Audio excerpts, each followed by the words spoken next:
We practice for success, we practice for loss, but we do not practice for impermanence.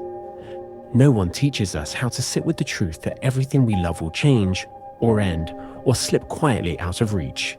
We live as if stability is the natural state of things, as if the present will politely remain. And then, a film like A Ghost Story asks a question we spend most of our lives avoiding. What happens when nothing stays? Impermanence does not just trouble the heart, it unsettles the nervous system.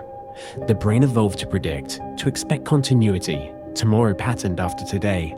So when something ends, the amygdala sounds an alarm, not because danger is present, but because certainty has vanished. Endings feel like errors in the system.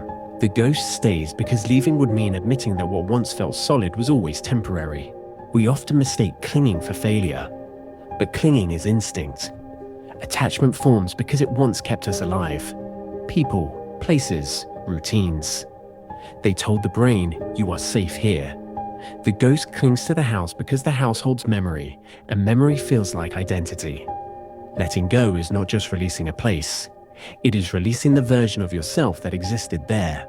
Impermanence asks something radical of us: to survive without preserving. In this film, time behaves strangely. Years collapse into seconds. Lives flicker and vanish. The future arrives without ceremony. This is closer to how the mind actually experiences time. Memory stretches moments. Grief collapses them. Meaning bends chronology. The hippocampus tries to stitch life into a story, but impermanence tears the pages out. And in that tearing, something else appears: presence. When the story dissolves, you are left with what is real right now. We say we are afraid of change, but that is not quite true. We never learn what the note says, and that absence is deliberate. Closure is something the mind craves, an explanation neat enough to contain the pain. But impermanence does not explain itself. It only asks to be accepted. The nervous system softens not when every question is answered, but when it stops demanding answers. Release does not come from knowing, it comes from allowing.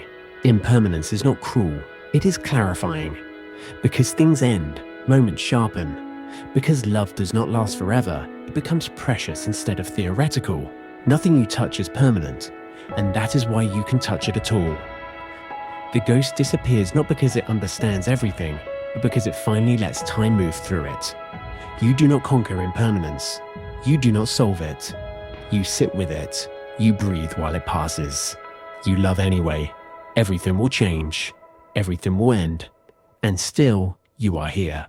And that is enough.